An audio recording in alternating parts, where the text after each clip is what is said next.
பிரபஞ்ச சக்தியின் வாழ்வியல் கோட்பாடுகள், வாழ்க்கை நெறிமுறைகள். கோபத்தில் எது கிடைத்தாலும் வீசி எறிய எல்லோராலும் முடியும். ஆனால் அந்த கோபத்தையே வீசி எறிய ஒரு சிலரால் தான் முடியும். வாழ்க்கையில் பெரிய மாற்றங்களை நீங்கள் எதிர்பார்த்தால், நாம் அன்றாடம் செய்யும் பழக்க வழக்கங்கள் சிலவற்றை மாற்றிக்கொள்ள வேண்டும். தோற்றம் எப்படி இருந்தாலும் கவலை கொள்ளாதீர்கள். எண்ணங்களில் நீங்கள் அழகாய் இருங்கள். கடிகாரத்திற்கு நேரத்தை மட்டுமே காட்டத் தெரியும். அதை நல்ல நேரமாகவும் கேட்ட நேரமாகவும் மாற்ற மனிதனால் மட்டுமே முடியும். முடியாது என்று நீ சொல்வதையெல்லாம் யாரோ ஒருவன் எங்கோ செய்து கொண்டிருக்கிறான். இந்த உலகமே உன்னை திரும்பிப் பார்க்க வேண்டுமென்றால், நீ யாரையும் திரும்பிப் பார்க்காதே. சமாளிக்கத் தெரியாதவர்களும் மன்னிக்க முடியாதவர்களும் பிரச்சனையை பெரிதாக்கி விடுகிறார்கள். எல்லோருடைய வாழ்க்கையும் ஒரு மெழுகுவர்த்தி போலதான். தூரத்திலிருந்து பார்த்தால் ஒளி மட்டும் தெரியும்.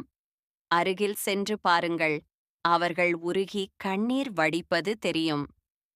நம்மிடம் என்ன இருக்கிறது என்பதை விட என்ன இல்லை என்று ஆராய்ந்து கேலி பேசுவதில்தான் இந்த உலகம் அதிக அக்கறை கொள்கிறது. முடியாது என்று நீ சொல்வதையெல்லாம் யாரோ ஒருவன் எங்கோ செய்து கொண்டிருக்கிறான். இந்த உலகமே உன்னை திரும்பிப் பார்க்க வேண்டுமென்றால், நீ யாரையும் திரும்பிப் பார்க்காதே. சமாளிக்கத் தெரியாதவர்களும் மன்னிக்க முடியாதவர்களும் பிரச்சனையை பெரிதாக்கி விடுகிறார்கள். எல்லோருடைய வாழ்க்கையும் ஒரு மெழுகுவர்த்தி போலதான். தூரத்திலிருந்து பார்த்தால் ஒளி மட்டும் தெரியும். அருகில் சென்று பாருங்கள், அவர்கள் உருகி கண்ணீர் வடிப்பது தெரியும். நம்மிடம் என்ன இருக்கிறது என்பதை விட என்ன இல்லை என்று ஆராய்ந்து கேலி பேசுவதில்தான் இந்த உலகம் அதிக அக்கறை கொள்கிறது. யாராவது உங்களை ஒதுக்கி வைத்தால் கவலை கொள்ளாதீர்கள். யார் உங்களை எந்த தூரத்தில் வைக்கிறார்களோ அந்த தூரத்தில் வாழ கற்றுக்கொள்ளுங்கள். அதனால் ஒரு நஷ்டமும் இல்லை. உங்களோடுதான் இறைவன் இருக்கிறான். 1000 தடவை சரியாக செய்திருந்தாலும் ஒரு தவறை வைத்தே எடை போடுவது மனித இயல்பு. நம்பிக்கை மற்றும் பொறுமை இருந்தால் வாழ்வில் ஒருவருக்கு அனைத்தும் கிடைக்கும். கடந்து போகும் வாழ்க்கையில் நிலையானது அன்பு மட்டுமே.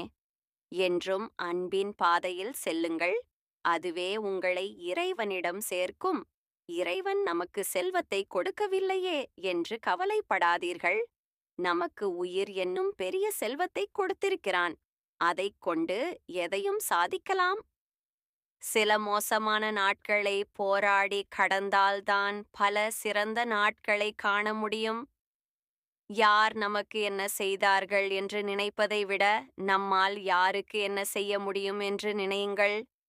குற்றம் காணத் தொடங்கினால் அன்பு செய்ய நேரம் இருக்காது.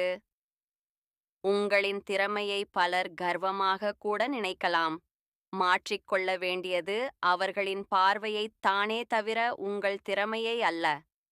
இன்று கை கொடுக்க யாரும் இல்லை என்று வருந்தாதீர்கள். நாளை கைதட்ட உலகமே காத்திருக்கும். நீங்கள் முயற்சி செய்தால். தன்னைத் தானே அறியாதவன் இந்த உலகை ஒருபோதும் அறிய முடியாது. பிறரை நேசிப்பதைக் காட்டிலும் தன்னை முதலில் நேசித்தால் வாழ்க்கை என்றும் மகிழ்ச்சியுடன் இருக்கும். துன்பங்கள் வரும்போது அதை தைரியமாகவும் சாதுரியமாகவும் எதிர்கொள்ள நாம் கற்றுக்கொள்ள வேண்டும். துன்பங்களைக் கண்டு துவண்டு விடக்கூடாது. நேற்று என்பது தொலைந்து போன முகவரி, நாளை என்பது அறியாத முகவரி, இன்று என்பதுதான் நிரந்தர முகவரி. கிடைக்கின்ற காலத்தை பயனுள்ளதாக மாற்றுவோம். தோல்வியையும் துரோகங்களையும் ஒரு மனிதன் சந்திக்காத வரை வாழ்க்கை முழுமை அடையாது. சகலமும் நிறைந்ததுதான் வாழ்க்கை. காத்திருக்க கற்றுக்கொள்ளுங்கள். எல்லாவற்றிற்கும் உரிய நேரம் இருக்கிறது. அவசரப்படுவதால் நிம்மதி தொலையுமே தவிர நன்மை எதுவும் கிடைக்கப் போவதில்லை. நல்லதே நினையுங்கள், நல்லதே நடக்கும்.